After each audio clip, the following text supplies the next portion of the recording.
What's up guys, Chigs here from Chigs Tech Reviews. Today I've got my hands on the incredible Dynalink Android TV box. Look at the size of this TV box, it's super tiny. This is actually an official Google certified TV box running the official Android TV OS. You've got Widevine Level 1 certification, which means you get 4K streaming across the board, and that includes 4K Netflix, 4K Amazon Prime Video, and so on so forth. And guess what guys, the best part is the price. It's priced only around $49 US. So quickly run through the specs. So this is powered by the S905Y2 quad-core CPU along with the Mali G31. You have 2 gigs of LPDDR3 RAM, 8 gigs of eMMC storage. You've got dual-band Wi-Fi AC, Bluetooth 4.2. This is running official Google Android TV OS version 10. You've got built-in Google Assistant, built-in Chromecast. This does support HDMI 2.1 with a maximum resolution of 4K HDR at 60 FPS. This supports HDR10 Plus, and you've got support for Dolby Audio sound, and it does come with a Bluetooth voice remote included. So quick look at what you get inside the box. So we've got a quick start guide. You've got a short length HDMI cable, a power cable, and it's micro USB, and I'll quickly check out the voltage. It says 5 volt 1 amp. So you could use any micro USB cable to power this, including power banks. We've got 2 AAA batteries included for the remote control, and the remote control is a Bluetooth remote with the Google Assistant button. So you've got a built-in microphone, and you've got shortcuts for Netflix, YouTube, and Google Play. Now the TV box itself is made from plastic. It's extremely tiny in size. On the front we've got the power socket. On the side we have a what looks like a button, and it could be a power button, standby button, and you've got an LED power indicator next to it. On the back you've got a single HDMI port. So that is all your ports. You've got an HDMI and a power socket. That is pretty much it. And here's a quick look at the bottom of the box. So there's no room for expansion there unless you use a hub or an adapter. So without any further ado, let's go ahead and get this all hooked up and find out exactly how good this official Google Android TV OS box really is. I'll be right back. So first of all, I ran a boot up speed test, and this TV box took 21 seconds to fully load the home screen from a cold start. And this is of course Google's Android TV OS version 10, with everything conveniently located on one page for a user-friendly experience, and you can completely customize what is shown on this homepage with all your search and settings in the top corners.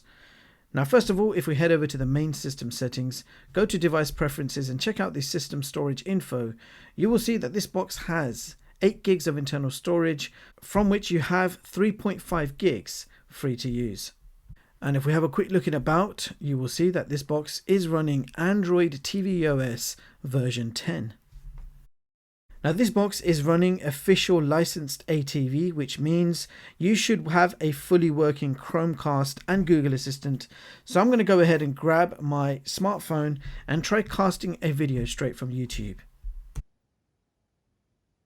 What's up guys, Chigs here from Chigs Tech Reviews. Now let's go ahead and check out the complete system apps. Here are all the apps available on this box. I did select a few of these during the initial setup stage, and it automatically downloaded them for me. This box also comes with the Google Play Store, but this is in fact the Android TV version of the Google Play Store. So all the apps are designed to run on Android TV. So it's not the full version of the Play Store, it's a limited version. Also, I'd like to add, you are limited with APKs. I could not find any way to load my own APKs on this box. I did try Sectors Play and without any luck. You could possibly use the downloader app, but I struggled to get any APKs loaded on this box, and I literally tried everything I could. Alright, so let's test out that built-in microphone and see how good it is. Open YouTube. Opening YouTube. What's the weather like tomorrow in London? Tomorrow in London, there will be thunderstorms with a high of 21 and a low of 14.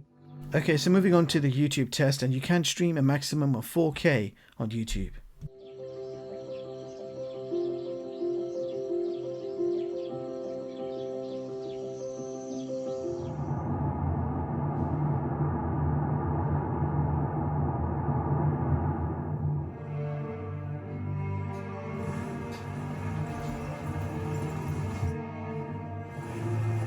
jungle ramming. Doesn't get much better than this. I can see some ruins of... I don't know. This trigger gets pulled. Is it yours? Look, I don't know. Are you out of your mind? So that brings us to the Netflix test, and this box does support Netflix 4K with HDR and 5.1 surround sound. Now Dolby Atmos sound is not supported, but your regular 5.1 and 7.1 surround sound will work absolutely fine. And Disney Plus will also give you 4K streaming with HDR10 and 5.1 surround sound. Hi, Luca.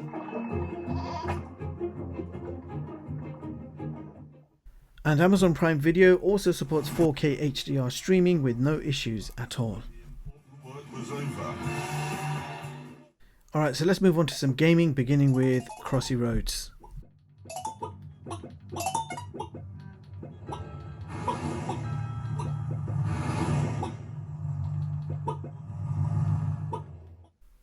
Now I did try and download Asphalt 8, and whilst it did download correctly, I just could not get a controller to work on the system, and I tried two different controller and my regular GameSir G4S, and it would pair via Bluetooth, but it just wouldn't get recognized by the system, so I couldn't get the controller to actually work in order to play a game like Asphalt 8. But here is some good news. Stadia game streaming now works on Android TV OS legit. So you can pair up a PlayStation or Xbox game controller or even a regular Stadia controller and play Stadia games on the system. However, the same controllers cannot be used to play Android games. Anyway, let's go ahead and test out some Stadia game streaming. And another plus point is this supports 4K HDR gaming on Stadia.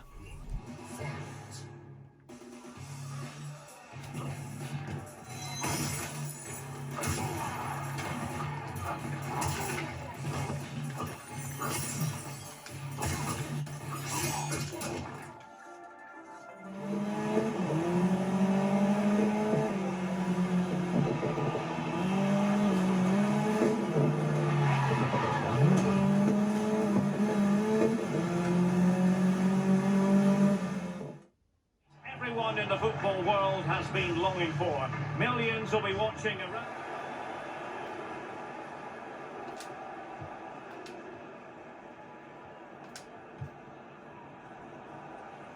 Fine work from Paris Saint-Germain to win the ball back. Good looking pass. In with a chance.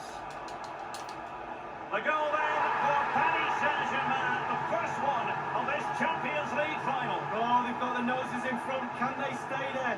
Now the other team are playing catch-up.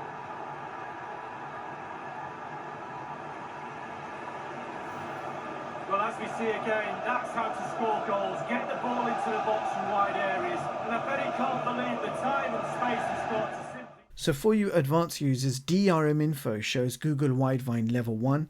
And here is some system information for you guys to check out using Ada64.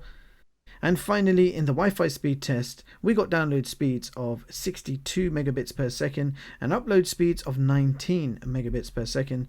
And our current top speeds are between 65 to 67 megabits per second. Now, talking about benchmarks, I could not actually get any benchmark app to run on this system as I just found no way of sideloading APKs. But fortunately, I still have a pretty good idea as to where this box ranks on my top Android TV box chart of 2021. So this Dynalink box has exactly the same chipset as the Mecool KD1 TV stick. So it would be fair to assume a similar performance as the KD1, but as the Dynalink has official 4K certification across the board, I will rank it one position above the KD1. So Dynalink's TV box has achieved position 14 on this chart and achieved a rating of 4.5 out of 5. And just for your information, the ranking is done based on benchmark scores. And you can view the full versions of all my charts online free of charge at chigstech.com and read them at your leisure. So there you have it, guys. That was the Dynalink TV box. And here are my thoughts. So this year we have seen quite a few small Google certified ATV boxes. And this Dynalink box is essentially another option for you guys, priced at only $49. This could be one of the cheapest official certified Google boxes you can currently buy, and I really do like this small form factor. But what I still do not understand is why these Google certified boxes do not come with more than 2 gigs of RAM and 8 gigs of internal storage. Also, there is no expansion option, no USB ports at all, so basically you cannot sideload anything. But on the streaming side, this is a little 4K streaming beast. It supports super smooth 4K 60 FPS streaming with HDR10, but on the audio side, you do not have support for Dolby Atmos. Instead, you will get 5.1 surround sound. The included Bluetooth remote control is very responsive and all the Google features work great. So Chromecast and Google Voice Assistant all work great, but Google Stadia Gaming works incredibly well, and I could actually play Stadia games at 4K with HDR support. Now, although the RAM and storage is on the lower side, it does not actually affect the performance. I found no issues in general performance. There was no lag or dropouts. The TV box actually felt super smooth in performance. So bottom line, for $49, this is certainly an attractive little TV box offering decent features for the price. Although, do keep in mind the drawbacks that I mentioned. Any questions, do let me know. Meanwhile, thank you so much for watching, and I'll see you all in the next one. Peace.